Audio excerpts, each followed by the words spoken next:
Um. Fala, amigos do Esquema Tático, sejam bem-vindos a mais um ET Entrevista. Hoje com a gente, a Andreana Quemelo. Acertei. Jornalista, comentarista, narradora de futebol. Seja bem-vinda, Nani. Muito obrigada. Obrigada, Fred. Obrigada, Gui, pelo convite. É um prazer estar aqui no Esquema Tático com vocês.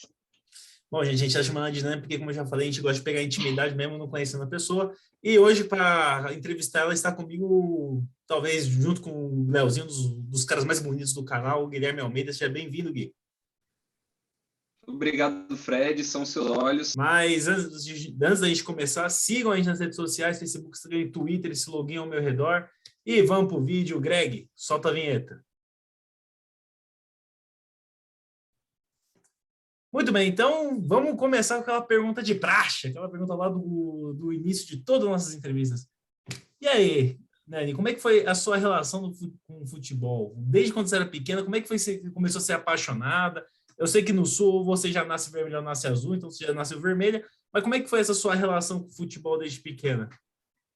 Então, vem de família, né? O meu pai, ele era conselheiro do Inter quando eu nasci, e a família toda sempre acompanhou muito, né? Os dois lados, tanto por parte de pai quanto por parte de mãe, mas principalmente por parte de mãe. Meus avós sempre me levaram no jogo. Meu primeiro jogo eu tinha 6 meses, né? Então, minha mãe ia grávida para o estádio, foi até os 8 meses de gestação. Então, assim, sempre fui no estádio, sempre fui apaixonada por futebol. Comecei a jogar com 5 anos, né? Eu joguei a minha vida inteira, jogo ainda, mas comecei com 5 anos. Então, é algo realmente que veio de berço, né? Tanto o futebol quanto a questão de ser colorada. Como tu disse aqui, a gente meio que já nasce ou colorado ou gremista. É muito difícil, assim, alguém mudar de time no meio do caminho, né? Acontece, claro, acho que acontece em qualquer lugar, mas geralmente aqui, se tu nasce numa família colorada, é colorado e não tem muita opção, senão te deserdam, né? Aqui a rivalidade ela é bem pesada, assim. E, bom, acabei nascendo colorada e é isso, sou apaixonada por futebol desde sempre, assim, é meu maior hobby, antes hobby, agora profissão também. Massa, massa. Nani, e você cursava gastronomia, né? Você chegou até a atuar na área. Como é que foi essa transição, né, da área gastronômica para a área do futebol? Aí eu acho que, particularmente, prefiro muito um futebol. Acho que a área gastronômica abusa muito da galera, paga mal e trabalha muito. Então, acho que foi uma transição até que show de bola, né? Então, eu escolhi gastronomia, assim, eu tava bem perdida, na verdade, ali naquela época de sair do terceiro ano, ir pra faculdade, não sabia bem o que eu queria. Cheguei a pensar no jornalismo, mas descartei, pensei no em educação física, né, porque eu gosto de todos os esportes, mas também não me via, assim, fazendo educação física. E aí eu gosto de cozinhar, eu sempre gostei, vou fazer esse curso aqui, né, vou fazer gastronomia. E aí, gostei muito do curso, o curso foi maravilhoso, assim, adorei. Mas o mercado de trabalho é muito ruim, como tu disse, assim, trabalha muito, é um trabalho maçante, é um trabalho bem pesado, né? E, enfim, o ambiente não é dos melhores, e tem essa questão de não pagar bem também. Então, eu não me achei assim no mercado de trabalho, né? Eu até trabalhei no restaurante 2 anos durante a faculdade, fiquei mais meio ano fazendo comidas e vendendo, né? Eu fazia isso. E aí veio a pandemia, e aí eu fui demitida por conta da pandemia. E aí, no que eu fui demitida, deu um mês, assim, eu estava assistindo uma live no YouTube, né, do canal Jairo Vink, que é um canal relacionado com o Inter, identificado do Inter também. E ele olhou um comentário meu lá na live e disse: vem fazer comigo, né? Participar de uma live, assim, ele dá bastante espaço, assim, para convidados e tal. E aí eu participei, ele disse: gostei das coisas que tu falou, né? Volta mais uma vez. E aí eu fui indo, eu acabei ficando, uma vez por semana, eu sempre ia, duas, até que ele me chamou para ser sócia dele no canal, né? Isso foi questão de um mês. Eu fiz a primeira live em setembro, em outubro ele já me chamou para ser sócia dele no canal, tem uma parte assim. E aí ele disse: olha, tu é boa, né, nisso aí. Eu não sei, né, se tu já sabia disso, né, ou algo assim, mas tu é boa, tu tem talento, o pessoal gosta de ti. E eu particularmente amei, assim, amei fazer as lives, sabe? Era uma coisa que me deixava muito bem, muito feliz, assim. E aí eu resolvi investir nisso. Daí eu fiz um curso de locução, né? Eu tenho registro de radialista por causa desse curso, e foi um curso que durou um mês, e aí eu fiquei na dúvida se eu fazia ou não fazia jornalismo, porque hoje em dia todo mundo fala, nem precisa, né, ter o diploma de jornalista para ser jornalista, né?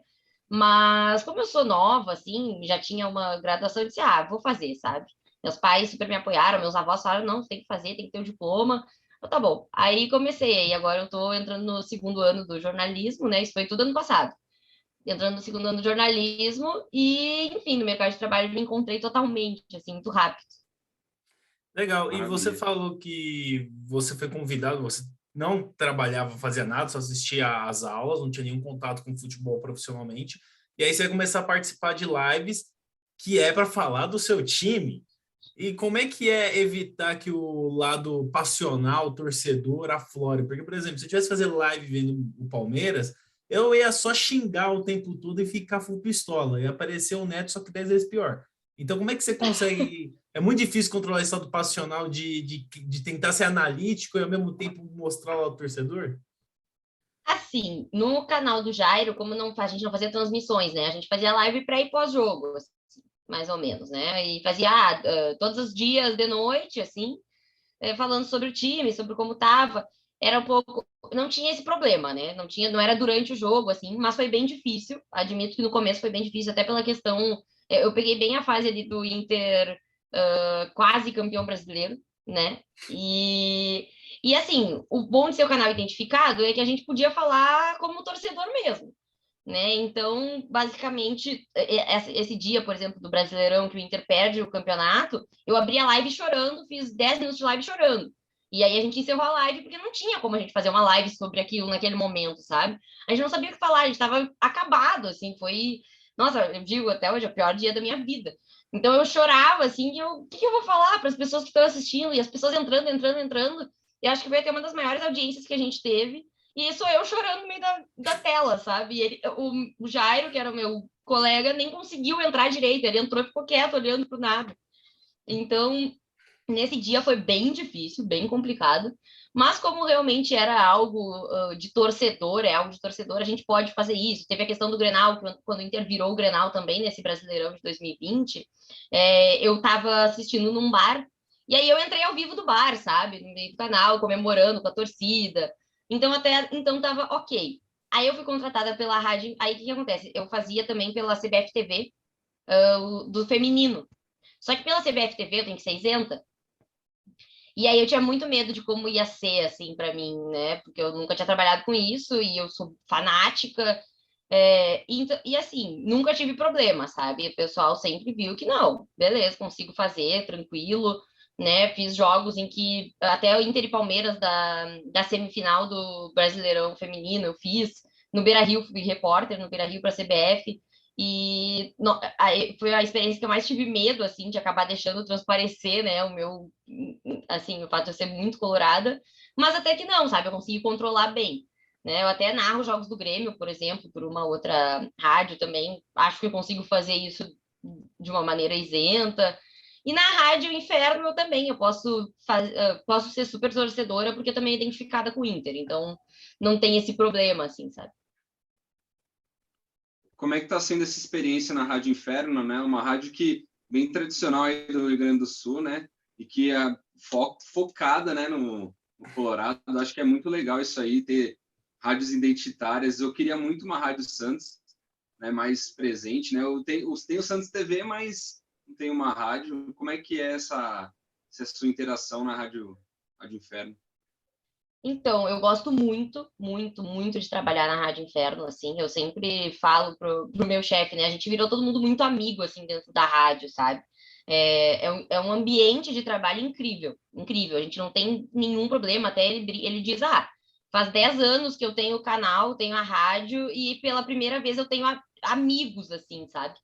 Dentro da rádio, que a gente pega, a gente tá sempre junto, a gente faz tudo junto, a gente faz churrasco, a gente faz a gente acaba o jogo, a gente tem um bar na frente do Beira-Rio, que é sócio da rádio, a gente fica lá até às 5 da manhã, sabe? Não, ele disse, nossa, eu nunca pensei que ia acontecer isso tão rápido, sabe? Porque eu entrei ano passado, em agosto do ano passado.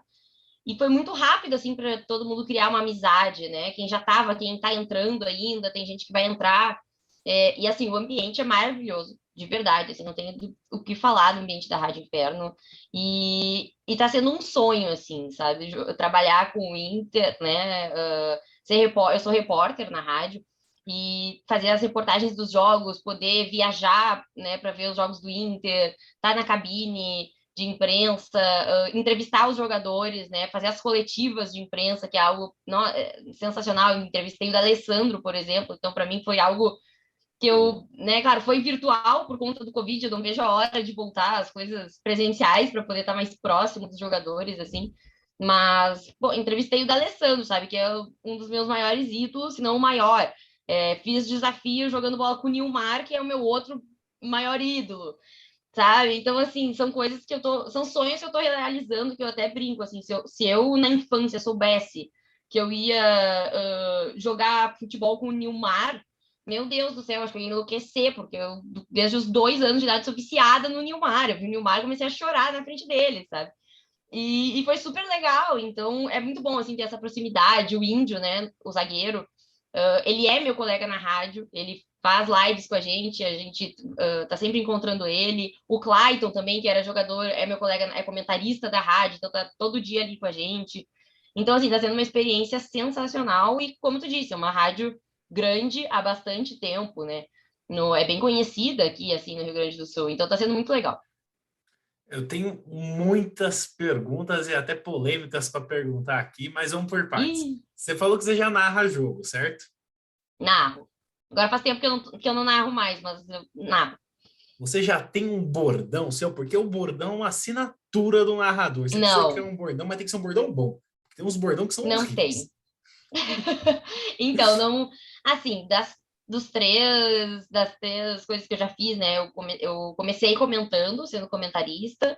Aí narrar, eu sempre narrei. Eu nunca, por exemplo, recebi para narrar. Sempre foi algo. Eu faço isso numa rádio, né, daqui, mas é uma rádio voluntária. Eu ganho horas da faculdade, mas nunca foi algo profissional, assim, sabe? Então, das coisas que eu fiz, para mim, narração é a mais difícil ainda. E eu acredito que seja a mais difícil, é o que eu mais tenho dificuldade. E como eu não é uma coisa que eu dei continuidade, porque como começou a bater horário, que eu fazia as narrações com as reportagens da rádio, obviamente eu tenho que dar prioridade para a rádio, né, que é meu trabalho. Então, olha, faz muito tempo que eu não narro, eu acho que faz uns 5 meses que eu não narro. Então, eu narrei poucos jogos também. Então, é o que eu ainda não consegui, assim, sabe, focar. Eu até gosto muito. Narrei, por exemplo, PES e FIFA, né? Narrei alguns campeonatos de PES e FIFA, que daí sim foi profissionalmente. E muito legal, adorei, adoro, assim. Mas é algo que eu tenho mais dificuldade. Eu não sei se eu iria pro lado da narração, sabe? Eu me encontrei mais na reportagem. Justo. E como é que é ter colegas, né, de trabalho sendo ex-ídolos do seu, né, ex-jogadores, né, ídolos do seu clube, né, e ter o contato com esses ídolos do passado, né? Eu particularmente não gosto do Neymar, porque quando ele veio para o Santos, ele meio que parou de jogar, né? Então foi meio triste, mas enfim, eu acho que para vocês tem toda a razão. Eu lembro daquele gol antológico contra o Corinthians que ele vai Contra o Corinthians. costurando. Cara, que gol foi aquele, né? Aquilo é gol de gênio, de craque. Infelizmente ele aposentou muito cedo, mas como é que é ter contato com esse pessoal? Eu acho que deve ser uma honra, né? Eu encontrei um ou outro ídolo pequeno do meu clube, então imagino como deve ser esse contato para você, né? Então, o Índio, logo que eu fui contratada, ele foi contratado no mesmo dia que eu, assim, né? O meu chefe me ligou e disse, bah, uma das coisas que eu quero te falar é que o Índio vai ser teu colega de trabalho, entendeu? A gente tá fechando com o Índio, né? Eu fui pra rádio comecei numa segunda-feira, na terça o Índio começou. Então foi muito louco, assim, apesar de eu já conhecer o Índio antes, porque o filho dele estudava comigo, não na mesma série, né? Mas estudava no mesmo colégio, então eu já tinha conhecido, por exemplo, em alguns momentos. Mas assim, foi muito louco, assim, essa primeira experiência com o Índio, sabe? Eu olhava, ele sentado na bancada com a gente conversando, eu ficava pensando, meu Deus, o que eu tô fazendo aqui, sabe? Aí, por exemplo, nesse bar que é sócio da rádio, tem um camarote dentro do bar que é do Índio. Então, assim, eu fiquei até as 4 da manhã bebendo cerveja com índio, sabe? E isso para mim foi uma coisa muito, um dos primeiros jogos que a gente fez lá no Beira-Rio. E eu fiquei, meu Deus, o que tá acontecendo? Agora, com o índio eu já me acostumei, sabe? Com o índio, depois de tanto tempo, já, né? Enfim, virou um colega ali, né? Para mim é tranquilo. O Clayton, a mesma coisa. O Clayton, como eu não peguei a época dele no Inter, eu era muito novinha, não me lembro direito, assim, sabia quem era, mas, né, não foi um cara que eu acompanhei tanto. Foi mais tranquilo, assim, o Clayton virou meu amigão, assim, a gente se dá super bem, a gente se adora, também é de boa. Daí eu vou conhecer ainda alguns, porque o que a gente faz? A gente tem desafios na rádio, né? Então a gente chama alguém para fazer com a gente e joga bola com essa pessoa. E o Nilmar realmente foi assim o que me impactou muito, porque foi o meu primeiro ídolo, foi o Nilmar, né? Antes até do Fernandão ali, é que assim, né? Eu tinha 2, 3 anos, o Nilmar tinha lá o cabelinho compridinho, era o craque do Inter na época, né? E aí eu era apaixonada pelo Nilmar, assim, pelo futebol dele e por ele, eu achava ele lindo, né? Claro, coisa de criança, né, gente? 3, 4 anos de idade. E ele foi responsável pelo gol que mais me emocionou, tirando o 2006 do gol do Mundial, o gol que mais me emocionei na vida foi o dele na final da Sul-Americana, que eu tava no Beira-Rio, e isso me marcou muito, porque já era um cara que eu gostava, né? Eu sou atacante, jogo de atacante, então também me inspirava nisso. Então é um cara que eu sempre gostei. E aí, quando eu fui, eu nunca tinha conhecido ele, né? Tem dois caras que eu não tinha conhecido, que ainda falta um, que é o Nilmar e o Sobs. O Sobs é o outro que eu também sou fã desde criancinha, que eu não conhecia ainda, mas eu sei que vou conhecer, sabe? E o Nilmar, quando eu vi ele, a gente foi fazer um desafio do travessão. E aí eu vi ele assim, eu olhei, eu fiquei impactada, eu olhava para ele, eu ficava assim, sabe, sorrindo, porque eu não sabia o que fazer, não sabia como lidar com aquela situação. E ele foi muito legal comigo, né? A gente foi dupla no desafio, então ainda não saiu, não foi pro ar, até que vá semana que vem, talvez na outra. Mas ele basicamente, assim, ele foi minha dupla, eu acertei o travessão, ele veio, me abraçou e me girou no ar, sabe? E eu fiquei, meu Deus, que sonho que tá acontecendo comigo. E ele foi super querido, ele levou o filho dele muito legal, né? Gurizinho tem acho que uns 10, 11 anos. E ele foi muito legal, muito legal. E ele disse, eu quero ir lá na rádio conversar com vocês, não sei o quê. E me tratou super bem, tratou todo mundo muito bem. Super brincalhão, assim, que é uma coisa que todo mundo fala, o Neymar é fechadão. Olha, não sei aonde que ele é fechadão, porque com a gente ele foi super legal.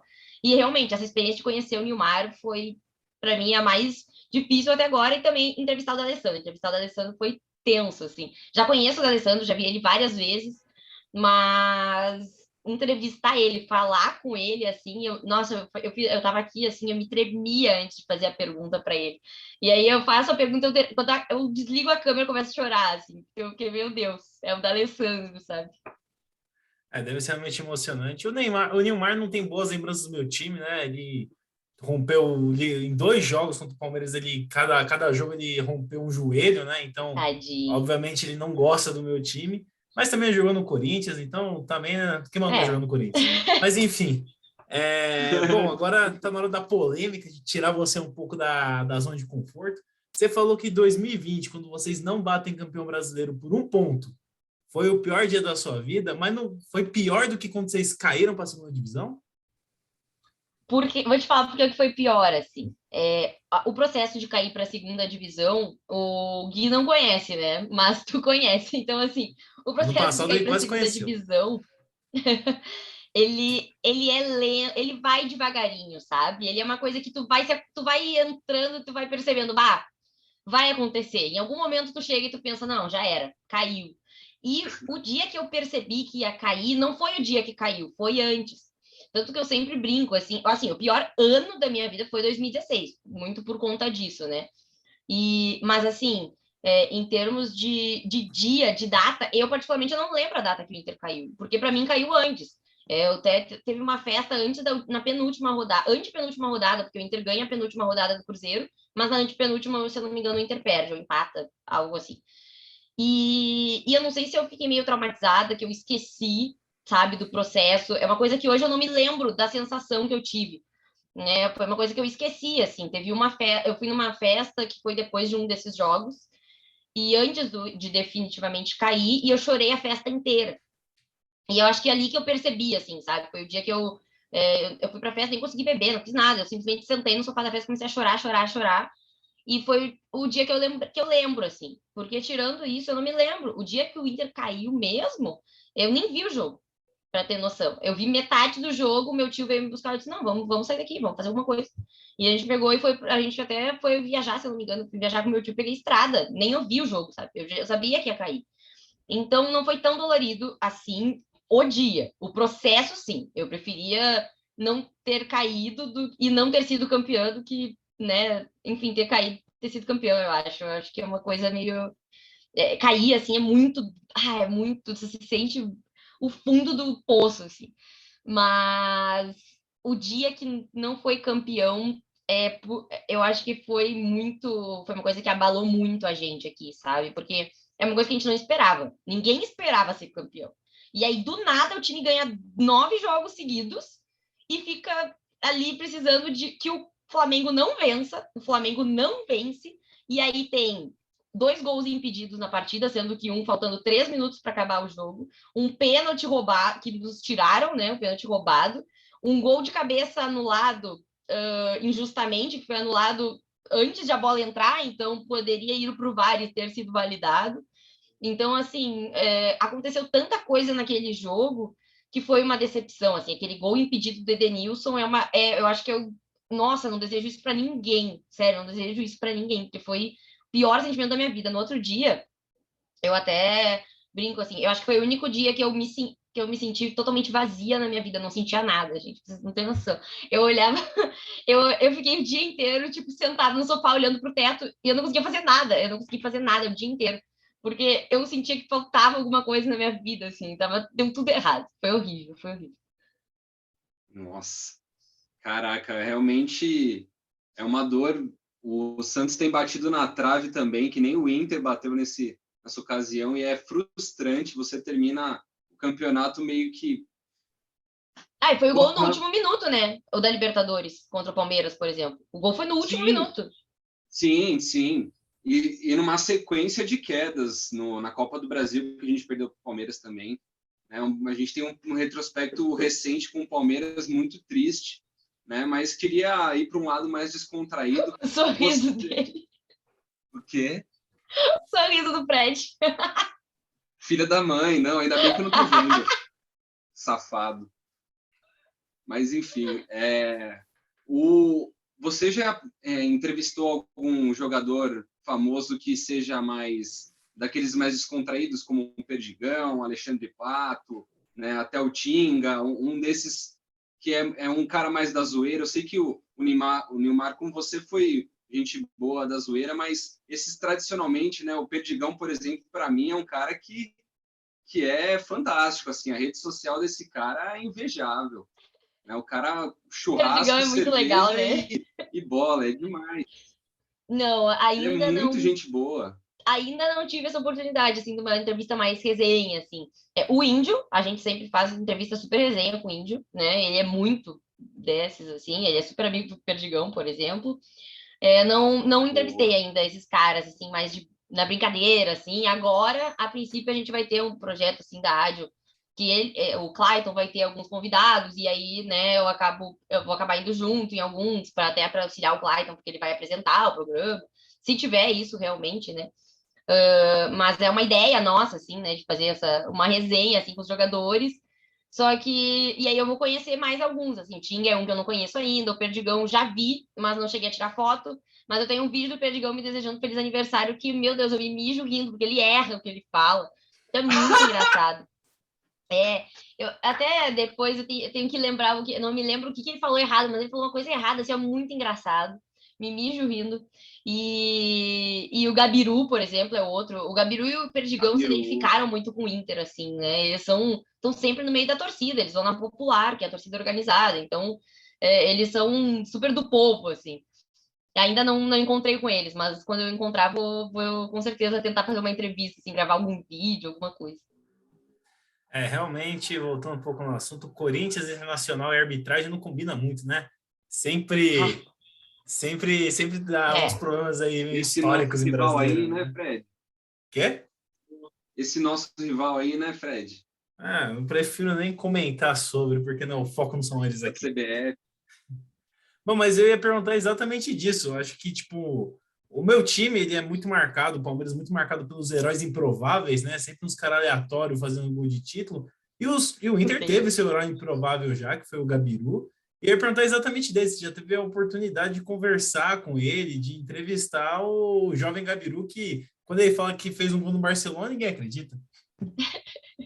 Ainda não, mas vou conseguir, assim, nesse bar aí que tem o camarote do Índio, ele leva jogadores, né, da época dele, dos amigos dele e tal, de vez em quando. Acabou que no dia que ele levou alguns jogadores eu não pude ir, mas se ele levar o Gabiru, nossa, eu vou fazer de tudo para estar lá, porque, né, acabou virando um ídolo, né, aquela coisa, o cara é improvável e vira um ídolo, o cara fez simplesmente o gol mais importante da história do clube, né.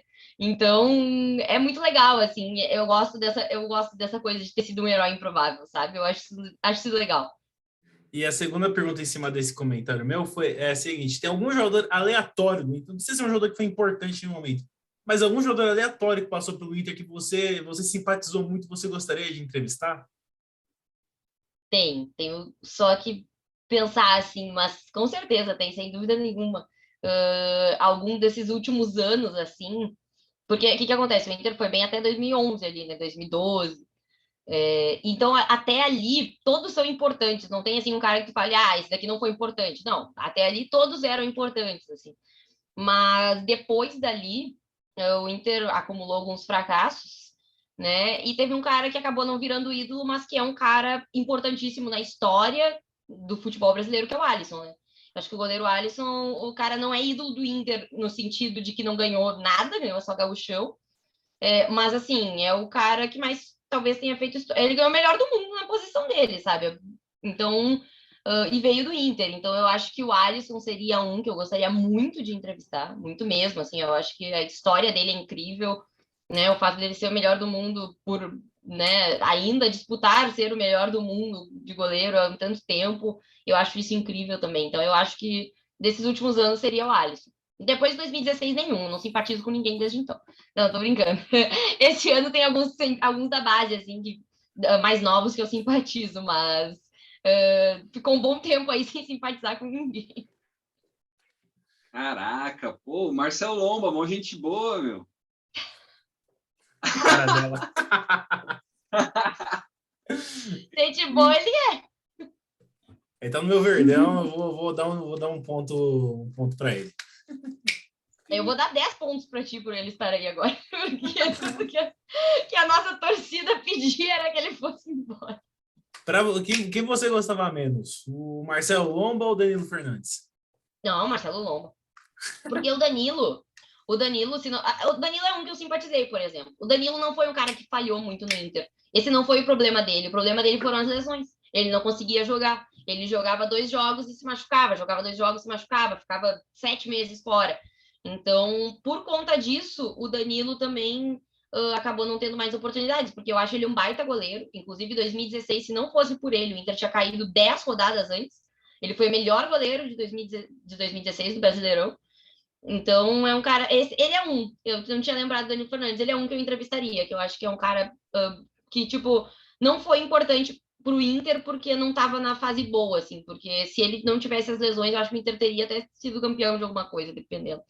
Porque o Lomba afetou bastante, né? Afetou diretamente ali alguns títulos. O Lomba, para mim, é aquele goleiro que nem o Sidão do São Paulo, ele defende com o olho fechado. Ele fecha o olho quando vai defender, então o atacante já mira.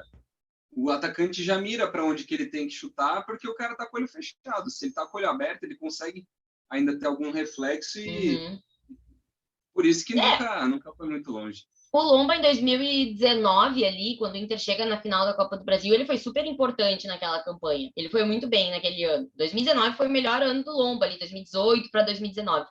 Mas depois, ali, 2020, ele foi muito mal, muito mal. Até muita gente atribui a ter perdido o Brasileirão 2020 por causa dele, por causa do jogo contra o Sport e tantos outros que ele falhou, né?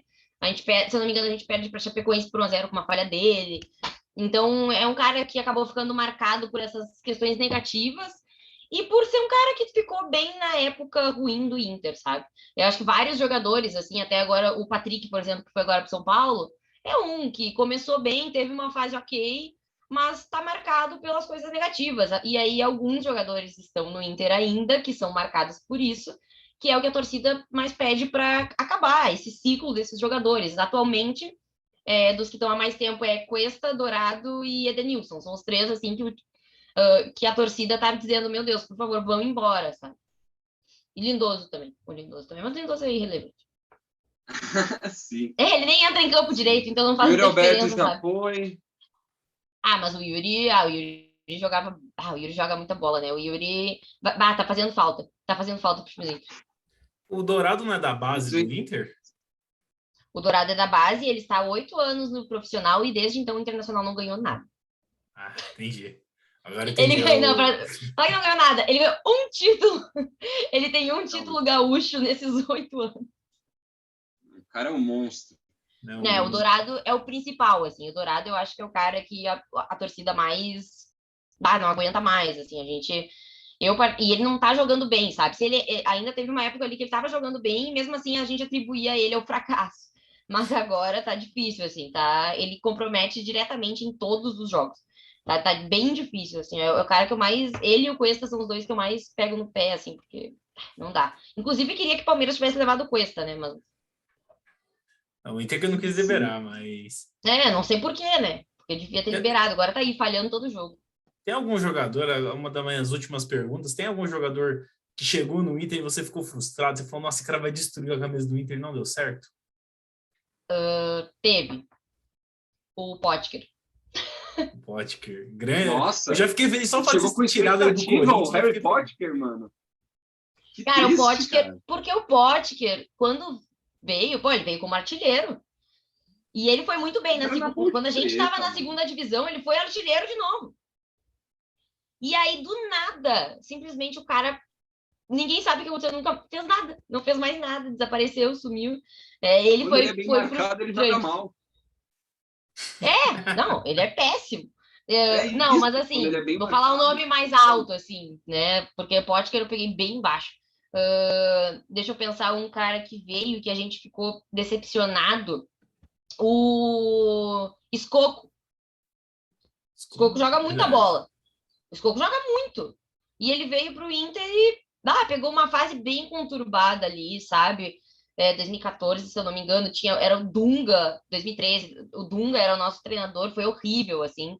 O Inter quase caiu naquele ano, sendo que a gente tinha um time muito bom, em termos de nome, sabe? A gente tinha o Forlan no time, sabe?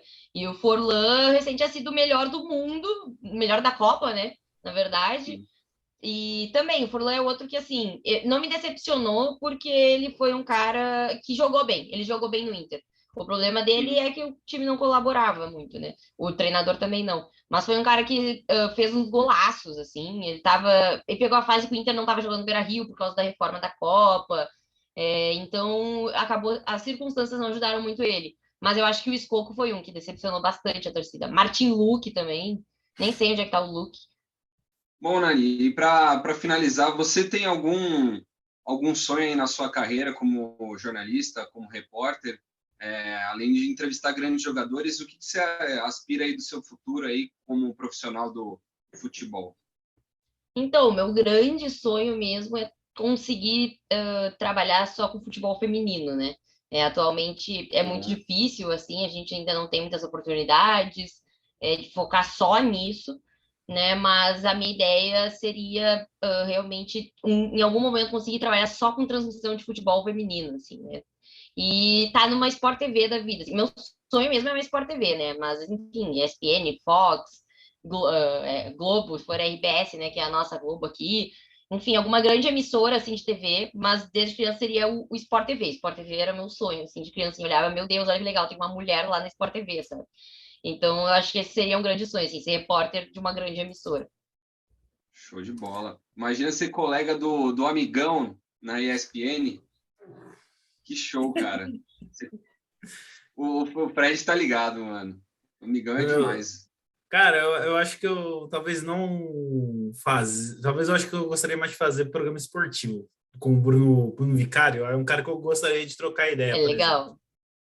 Mas, enfim. Bom, a Nina tem compromisso, né? Uma pessoa ocupada, como vocês veem, ela tem 17 empregos, é praticamente um Julius do Rio Grande do Sul. Então ela tem horário aqui, então a gente vai já para a parte final da entrevista. Bom, primeiramente, Nina, muito obrigado pela sua disponibilidade, pelo seu tempo. A gente ficou muito feliz por você ter aceitado falar com a gente. A gente ficou muito surpreso também, porque passou voando aqui a entrevista, foi muito rápido. Muito rápido. E a gente não fez nem metade das perguntas que a gente tinha planejado. Então, muito obrigado aí por todo o material. Está convidado para uma parte 2. Quando você quiser, o Esquema Tático está disposto a conversar com você de novo. E você que gostou do bate-papo com a Nina, deixa o like, por favor, no vídeo e deixa aí perguntas, comentários, coisas que a gente pergunta para ela. Pode deixar aí que a gente faz na parte 2. E, Nina, agora a gente vai deixar o espaço para você. Se quiser deixar suas redes sociais para o pessoal te seguir. E também, se quiser mandar mensagem para alguém, o espaço é seu. Gente, muito, muito obrigada mesmo pelo convite. Foi muito legal o papo aqui com vocês. Que, se quiser marcar parte 2, só me chamar ali agora no Insta quando acabar e dizer, bom, vamos marcar já, porque por mim, né, a gente ficava mais tempo aqui, mas eu tenho compromisso com a rádio daqui a pouquinho. @Nani Quemela nas redes sociais, em todas, tanto no Twitter quanto no Insta. E @Rádio Inferno, quem puder seguir também. E se inscrever lá no nosso canal no YouTube. Então é isso, gente. Vou deixar aqui na descrição do vídeo o @ da Nina e da Rádio Inferno. Então segue lá, dá uma moral para eles. E Gui, considerações finais? Não, obrigado, Nani, por participar aqui com a gente de mais uma entrevista. Né? Eu queria chamar lá para um parte 2 para a gente descascar jogador, mano. Eu quero falar mal de jogador pereba. Né? Eu sei que os nossos 3 times têm muita história para contar, então acho que vale a pena da gente escavar um pouquinho mais esse papo que acho que vale a pena. Então a gente vai ganhar com a Nina para ver se na semana que vem já sai a parte 2 dela. A gente já faz a primeira vez que a gente já faz maratonar um convidado. Já faz tudo de uma vez, fechou? Então depois a gente combina lá no Instagram, mas é isso, gente. Se gostou do vídeo, deixa o like, deixa os comentários e até a próxima. Falou!